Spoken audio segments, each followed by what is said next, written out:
Nous allons regarder comment créer une page sur Google Sites. J'en profite pour vous montrer une astuce. Si vous n'êtes pas connecté comme administrateur, dans le pied de page de votre site, une option vous permet de vous connecter. Ce lien est là par défaut, mais vous pouvez l'enlever dans les options de mise en page. Je me connecte. Pour créer une page, cliquez simplement sur « Nouvelle page ». Vous avez alors un formulaire très simple, où vous pouvez préciser le nom de la page. Le nom est aussi utilisé pour créer l'URL de votre page, et ainsi mieux référencer votre page sur Google. Vous pouvez modifier cette URL manuellement ici, mais généralement on n'a pas besoin de changer quoi que ce soit. On peut ensuite choisir un modèle de page. C'est une option importante, mais en fait très simple. Google propose par défaut la page classique, c'est-à-dire une page web vierge. Les annonces correspondent à une sorte de fil d'actualité. Classeur est un classeur de documents. Pour un site public, cela peut consister à proposer en téléchargement une plaquette, le règlement du club ou tout autre document que vous voulez rendre public. La liste est un modèle qui permet de faire des listes. Et enfin, la page d'accueil que je ne vous recommande pas car elle ne vous sera pas utile. Je précise juste qu'il ne s'agit aucunement d'une page d'accueil pour votre site web. Si vous êtes curieux, vous pouvez toujours avoir plus de détails ici. Dans le modèle de site YouFood, nous avons aussi créé 3 modèles de pages que je vous présenterai dans un moment. La page que vous utiliserez dans la plupart des cas est la page classique.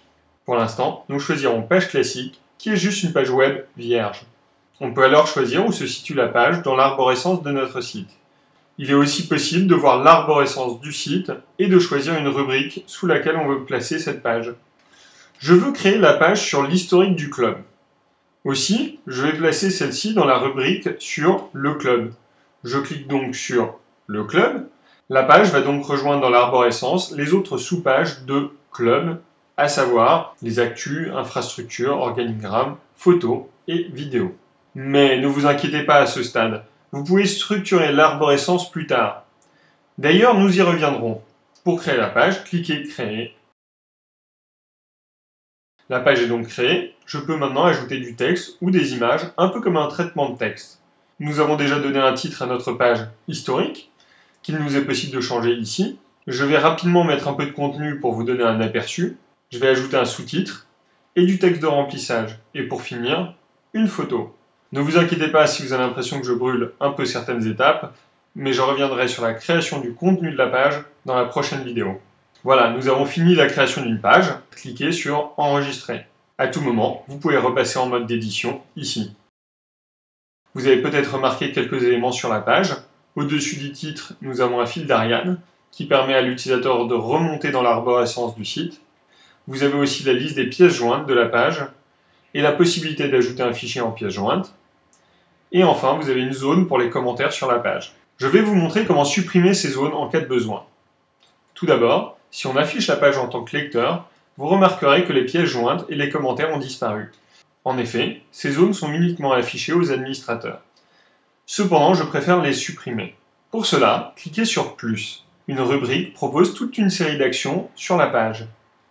L'historique des révisions permet de revenir à des versions antérieures d'une page, ce qui est pratique si vous faites des erreurs en faisant des changements et que vous voulez annuler ces changements. Les notifications vous permettent de recevoir des notifications lorsqu'une page change, ce qui est utile lorsque plusieurs personnes travaillent sur un site. Les paramètres de page permettent des réglages sur la page et justement de supprimer les zones que nous voulions supprimer. Vous pouvez faire une impression à partir de cette option ou encore déplacer la page dans l'arborescence du site avec cette option. En cas de besoin, vous pouvez aussi supprimer cette page et nous avons déjà vu l'aperçu en tant que lecteur. Regardons donc les paramètres de la page. On peut choisir d'afficher le titre de la page ou pas. Il est important de savoir que le fil d'Ariane s'affiche lorsque l'on coche cette option.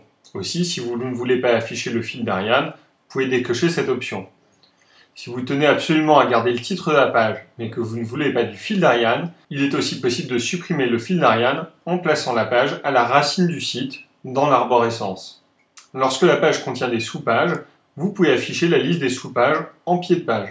Mais je vous conseille de décocher cette option, il y a des manières plus élégantes de faire cela. En général, je décoche aussi les pièces jointes et les commentaires.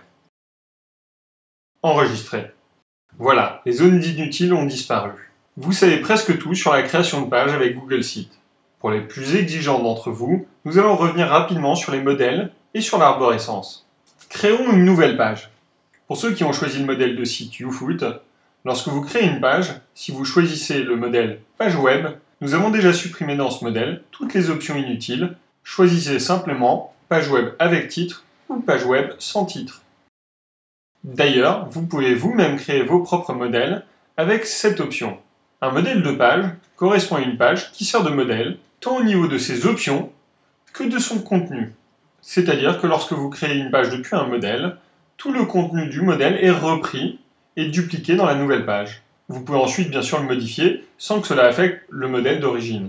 Les modèles de page n'ont plus de secret pour vous. Nous allons maintenant regarder l'arborescence. Concernant l'arborescence, allez sur Gérer le site. Une section est dédiée à l'arborescence. C'est Pages, qui liste toutes les pages de votre site. Par défaut, cette liste est présentée sous forme d'arborescence, bien qu'on puisse aussi afficher cela sous forme de liste de pages. Depuis cette page, vous pouvez avec votre souris réorganiser votre arborescence très facilement. Si je glisse historique sur la racine du site, la page apparaît alors en dernier, avec un seul niveau d'indentation. Et si je glisse à nouveau la page dans Club, la page redevient une sous-page de Club. Cependant, ne confondez pas l'arborescence et la navigation. Nous avons vu dans une précédente vidéo comment construire la navigation de votre site dans Mise en page. Dans la plupart des cas, vous n'aurez pas besoin de vous soucier de l'arborescence, sauf si vous utilisez certaines fonctions qui y font appel. Et nous verrons l'une de ces fonctions dans une prochaine vidéo. Je voulais donc que vous soyez familier avec cette option en cas de besoin. Bien, nous allons maintenant regarder en détail la création du contenu des pages de votre site.